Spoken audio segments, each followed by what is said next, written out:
राधे राधे प्रिय भक्तों। आज एक बहुत ही सरल लेकिन जीवन बदल देने वाली बात कहने आया हूं। मन में अच्छे विचार कैसे आए, ये प्रश्न हर उस व्यक्ति के मन में उठता है जो जीवन में शांति चाहता है, स्थिरता चाहता है और सच में आगे बढ़ना चाहता है। देखो, मन कोई दुश्मन नहीं है। मन तो बस वैसा ही हो जाता है जैसा हम उसे भोजन देते हैं। जैसे शरीर अन्न से बनता है, वैसे ही मन विचारों से बनता है। अक्सर लोग कहते हैं कि मेरे मन में गलत विचार अपने आप आ जाते हैं, नकारात्मक सोच अपने आप आ जाती है। लेकिन अपने आप कुछ भी नहीं आता। बीज पहले कहीं ना कहीं बोया जाता है। जो देखा, जो सुना, जो सोचा, जो बार बार दोहराया गया, वही मन का स्वभाव बन गया।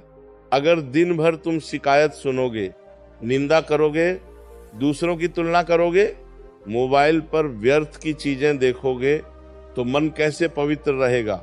गंदे पानी में कमल नहीं खिलता। इसलिए सबसे पहला नियम समझ लो, मन को सुधारना है तो वातावरण को सुधारना पड़ेगा।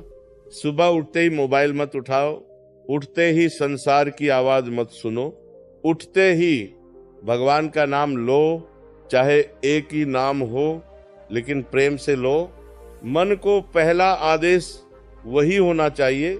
जिस मन को तुम सुबह दिशा नहीं दोगे, वह दिन भर तुम्हें घसीटता रहेगा।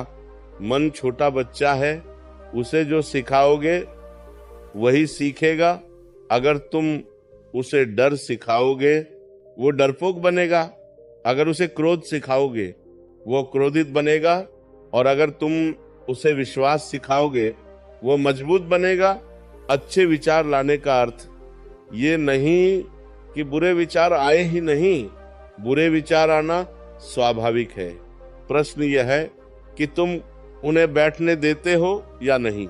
पक्षी सिर के ऊपर से उड़ जाए, ये तुम्हारे वश में नहीं, लेकिन घोंसला बना ले, ये तुम्हारी अनुमति से होता है। जब भी नकारात्मक विचार आए, उससे लड़ो मत। लड़ोगे तो वह और ताकतवर होगा।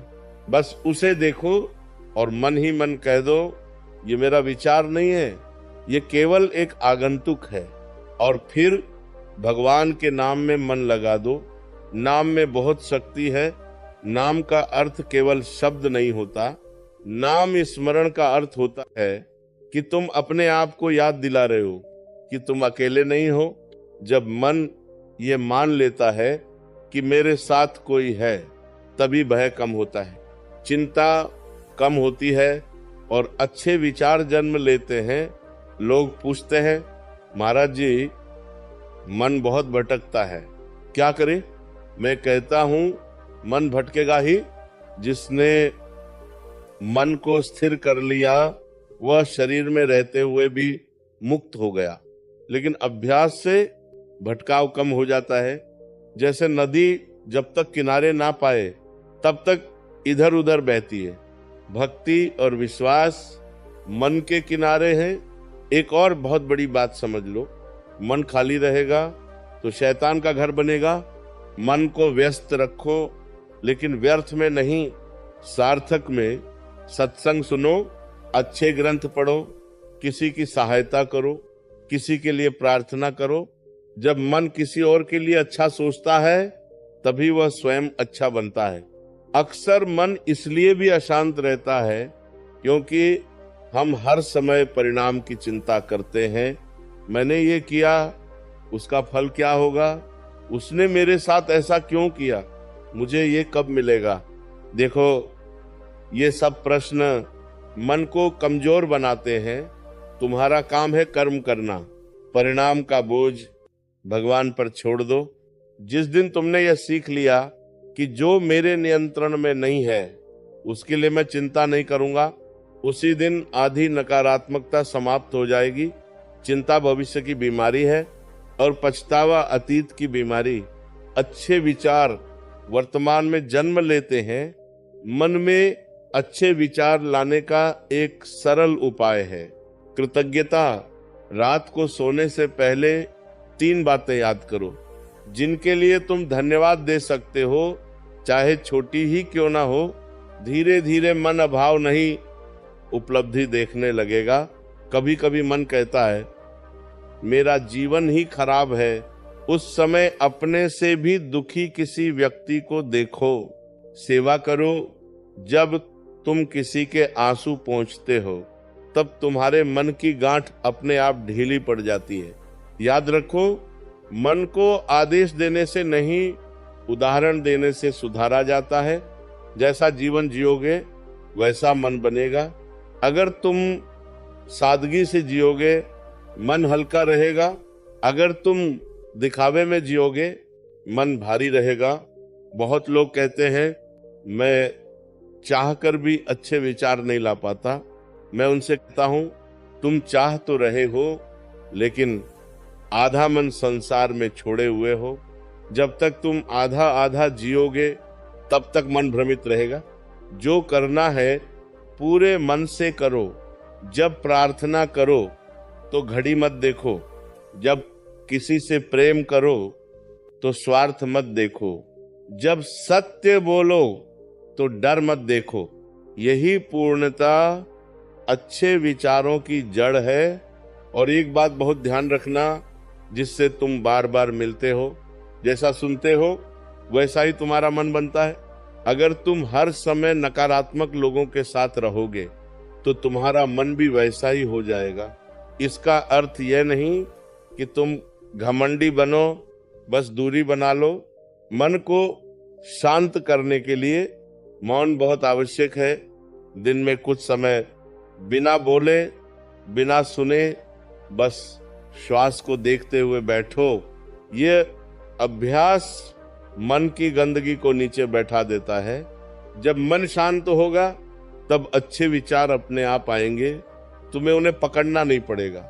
जैसे शांत जल में चंद्रमा का प्रतिबिंब अपने आप दिखाई देता है। जीवन में जो भी दुख है वो मन की व्याख्या है। परिस्थिति नहीं बदलती, दृष्टि बदलती है। और दृष्टि बदलने के लिए धैर्य चाहिए। जल्दी मत करो, मन को समय दो। भगवान भी मन को एक दिन में नहीं बदलते, वे रोज थोड़ा थोड़ा करके तुम्हें मजबूत बनाते हैं। इसीलिए अपने आप से निराश मत होना। गिरो, संभलो, फिर चलो। यही साधना है। आज यदि तुम्हारे मन में एक भी अच्छा विचार आ गया तो समझ लेना तुम सही दिशा में हो। एक दीपक अंधकार को चुनौती नहीं देता, बस जलता है। और याद रखना, मन तुम्हारा सेवक है, स्वामी नहीं। उसे सिंहासन पर मत बैठाओ। सिंहासन केवल ईश्वर का है। अब इस बात को अपने हृदय में बैठा लो और यहीं से इस विचार यात्रा को आगे बढ़ाते हुए एक बात और गहराई से समझ लो। मन को तुम जैसा आदेश दोगे वो वैसा नहीं बनेगा। मन वैसा बनेगा जैसा तुम स्वयं बनोगे, क्योंकि मन शब्दों से नहीं, अनुभूति से सीखता है। तुम कहते हो कि मैं सकारात्मक सोच लाना चाहता हूं, लेकिन भीतर से स्वयं को ही कमजोर मानते हो। तुम कहते हो मैं अच्छा बनना चाहता हूं, लेकिन भीतर ही भीतर अपने आप से ही शिकायत करते रहते हो। जब तक तुम अपने आप से मित्रता नहीं करोगे, मन तुम्हारा साथ नहीं देगा। सबसे पहले अपने आप को दोष देना बंद करो। जो हो गया उसे स्वीकार करो। स्वीकार करना हार नहीं है, स्वीकार करना बुद्धि है। जिस दिन तुमने अपने अतीत से लड़ना बंद किया, उसी दिन तुम्हारे मन में शांति का पहला बीज पड़ जाएगा। मन को सबसे ज्यादा अशांत तुलना करती है। कोई आगे निकल गया, कोई ज्यादा सफल हो गया, कोई ज्यादा सुखी दिख रहा है। याद रखना, जो दिखता है वही सत्य नहीं होता। हर व्यक्ति अपने हिस्से का संघर्ष लेकर चलता है। तुम केवल अपनी थाली देखो, दूसरों की थाली मत गिनो। जब मन तुलना छोड़ता है तभी उसमें संतोष आता है, और संतोष ही अच्छे विचारों की जननी है। असंतोष में कभी पवित्रता नहीं पनपती। मन को शुद्ध करने का एक और सरल उपाय है क्षमा। जिसने तुम्हें दुख दिया उसे मन में पकड़कर मत बैठो। क्षमा उसके लिए नहीं, तुम्हारे लिए है। जो क्षमा नहीं करता वह हर दिन उसी घटना को जीता है। तुम सोचते हो मैंने तो माफ कर दिया, फिर भी मन याद क्यों करता है? क्योंकि माफ शब्दों से किया है, हृदय से नहीं। हृदय से माफ करने का अर्थ है, अब मैं इस स्मृति को पोषित नहीं करूंगा। जब भी पुरानी पीड़ा उभरे, मन को किसी उच्च विचार में लगा दो। भगवान का नाम, किसी का भला सोच लेना, या बस श्वास पर ध्यान कर लेना। धीरे धीरे वह स्मृति कमजोर पड़ जाएगी। मन बहुत चतुर है, वो आध्यात्मिकता को भी अहंकार बना लेता है। वो कहता है मैं दूसरों से ज्यादा जानता हूँ, मैं ज्यादा समझदार हूँ। सावधान रहना, जहां अहंकार आ गया वहां अच्छे विचार टिक नहीं सकते। सच्चा अच्छा विचार वही है जिसमें विनम्रता हो।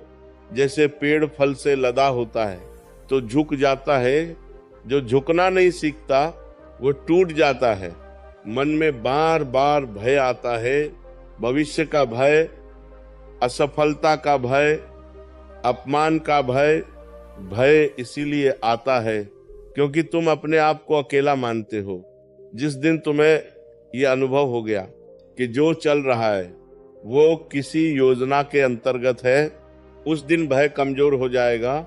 ईश्वर पर विश्वास का अर्थ यह नहीं कि दुख नहीं आएगा। विश्वास का अर्थ है दुख आएगा लेकिन मैं टूटूंगा नहीं। ये भाव जब मन में बैठ जाता है तब नकारात्मक विचार टिक नहीं पाते। मन को भोजन दो, लेकिन शुद्ध भोजन। जैसे तुम सड़ा हुआ भोजन शरीर को नहीं देते, वैसे ही सड़े हुए विचार मन को मत दो। हर खबर देखना आवश्यक नहीं, हर बात पर प्रतिक्रिया देना आवश्यक नहीं, हर चर्चा में शामिल होना आवश्यक नहीं। कभी कभी चुप रहना सबसे बड़ा सकारात्मक कर्म होता है। मौन में मन स्वयं को सुनता है। यदि तुम्हारा मन बहुत अधिक व्याकुल रहता है तो शरीर को श्रम दो, सेवा करो, परिश्रम करो, पसीना बहाओ। खाली शरीर में ही खाली मन शैतान बनता है। रात को सोने से पहले दिन भर के विचारों को छोड़ दो। मन से कहो अब विश्राम करो, भगवान को धन्यवाद दो कि आज का दिन निकल गया। यह छोटा सा अभ्यास मन को सुरक्षित अनुभव कराता है। मन को भरोसा चाहिए। जब उसे भरोसा मिलता है वह अच्छे विचारों से भर जाता है। भरोसा स्वयं पर, ईश्वर पर और समय पर। समय बहुत बड़ा शिक्षक है। जो आज भारी लग रहा है वही कल तुम्हें मजबूत बनाएगा। इसलिए कठिन समय में मन को ये याद दिलाते रहो, ये भी गुजर जाएगा। और अंत में इतना ही समझ लो, अच्छे विचार कोई चमत्कार नहीं है, वे अभ्यास का फल हैं। जैसे कुएं से रोज पानी निकालोगे तो साफ पानी आएगा। तुम प्रयास करते रहो, आज थोड़ा कल थोड़ा। भगवान तुम्हारे प्रयास को देखते हैं। अगर हम इन शिक्षाओं को अपने जीवन में उतार लें तो न केवल हमारी सोच बदल जाएगी बल्कि हमारी पूरी जिंदगी सकारात्मकता से भर जाएगी। धन्यवाद प्यारे भक्तों, इस यात्रा में हमारे साथ बने रहने के लिए। जय श्री कृष्ण। राधे राधे।